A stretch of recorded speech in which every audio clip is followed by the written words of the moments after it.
Orang ini ada di sekolah. Tapi guru dan teman sekelasnya tidak bisa melihatnya. Orang ini bahkan mengambil buku dan melemparkannya ke rak buku.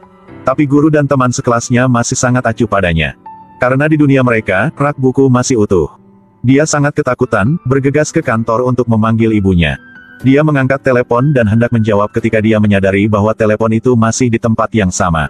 Pada saat ini, wali kelas memasuki kantor. Mengangkat telepon dan menerima telepon dari ibunya. Di telepon terdengar suara khawatir ibunya. "Anakmu hilang sejak kemarin."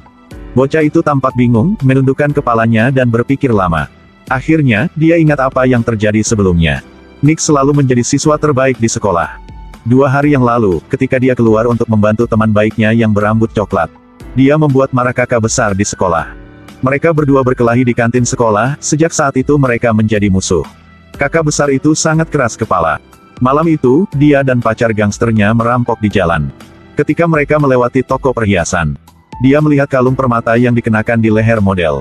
Dia tidak peduli dengan pacarnya dan mulai memecahkan lemari kaca. Kemudian mengulurkan tangan dan mengambil kalung itu. Keesokan harinya, dia membawa kalung itu ke sekolah dan menyimpannya di lemari.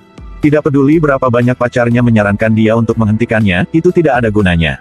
Dia merasa kekasihnya bodoh. Dia memutuskan untuk memanggil polisi dan bersaksi. Begitu saja, polisi datang ke sekolah dan membawanya ke kantor polisi di hadapan guru dan teman. Dia merasa sangat malu. Jadi, setelah dia baru saja keluar dari penjara, dia memaksa teman yang berambut coklat ke dalam gang gelap dan menyiksanya. Karena si rambut coklat melihatnya menyembunyikan kalung itu di lemari sebelumnya.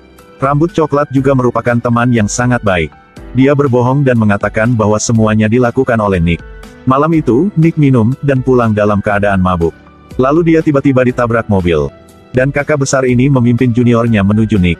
Dan mereka menyapa Nick dengan hujan pukulan dan tendangan. Karena kebenciannya, dia bertindak kejam. Segera setelah itu, Nick dipukuli sampai dia tidak bisa bernapas. Para bawakan buru-buru menghentikannya dan mendekat untuk memeriksa. Baru kemudian mereka menyadari bahwa mereka telah menyebabkan bencana besar. Mereka buru-buru melemparkan tubuh Nick ke pipa saluran pembuangan terdekat. Pada titik ini, kakak besar itu juga menyadari bahwa dia telah melakukan kesalahan. Dia buru-buru membakar semua pakaian yang berlumuran darah Nick. Untuk menghancurkan bukti. Pada saat yang sama, Nick tiba-tiba muncul di tepi hutan. Dia benar-benar tidak terluka. Sepertinya pemukulannya tadi malam hanyalah mimpi.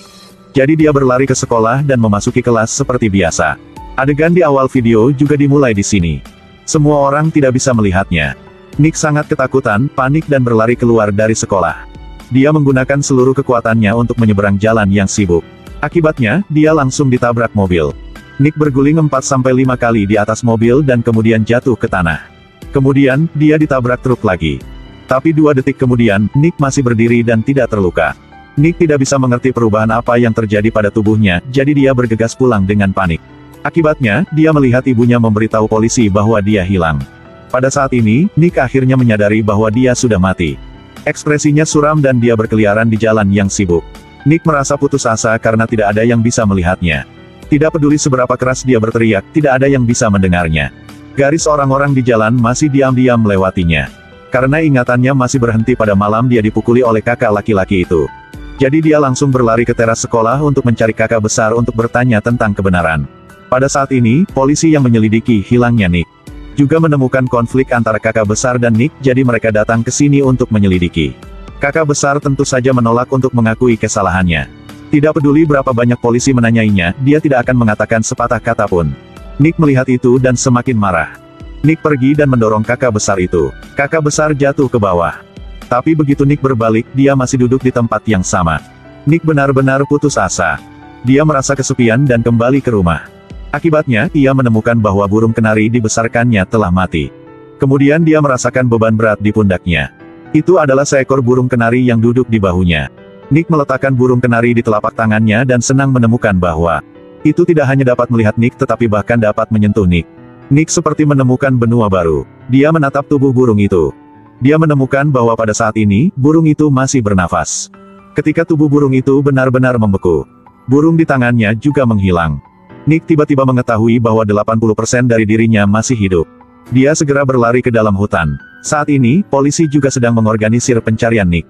Nick menggunakan segala cara untuk memimpin polisi ke lubang gat untuk menemukannya.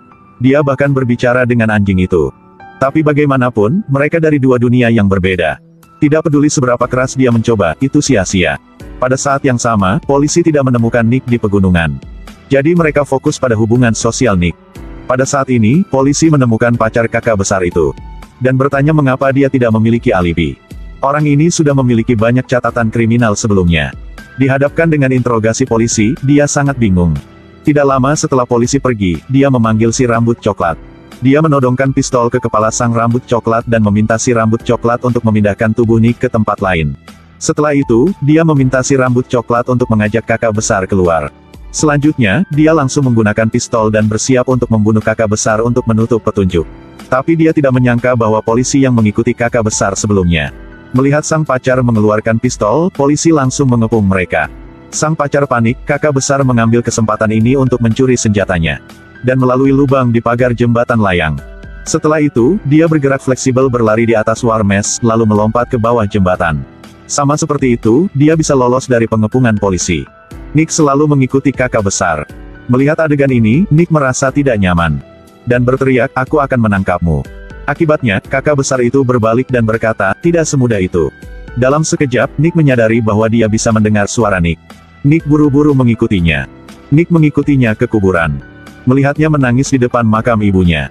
Pada titik ini, Nick menyadari bahwa gadis ini dan dia adalah sama, mereka adalah anak yatim. Ketika dia masih remaja, dia selalu diperlakukan buruk oleh ibu tirinya. Karena masa kecilnya yang tidak bahagia, jadi gadis ini memiliki kepribadian yang ekstrim. Dan kepekaan yang berbeda dari rata-rata orang. Berkat empati, Nick memilih untuk memaafkan kakak besar. Nick selalu mengikutinya dengan cermat, tidak pernah meninggalkan setengah langkah. Harap kakak besar akan bertobat dari perilakunya dan memimpin polisi untuk menemukan Nick. Setelah berhari-hari mengikuti kakak besar, Nick akhirnya menjinakkannya.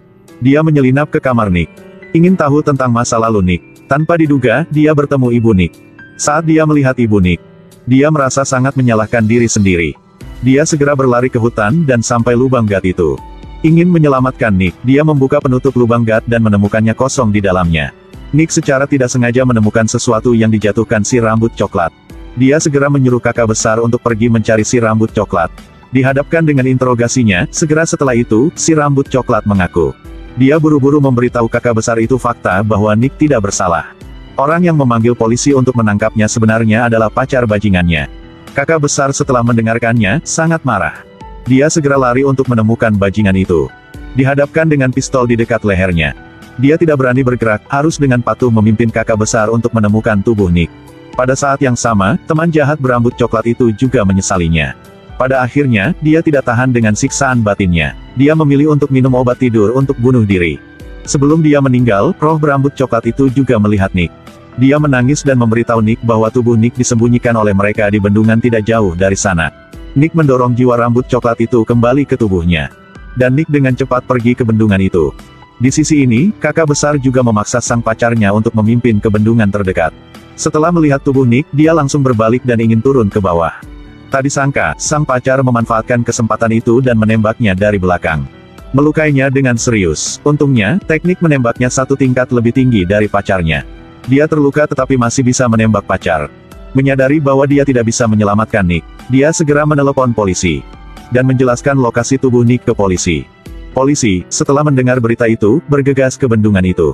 Di sini, Nick baru saja menemukan tubuhnya. Saat ini adalah waktu bendungan untuk melepaskan air.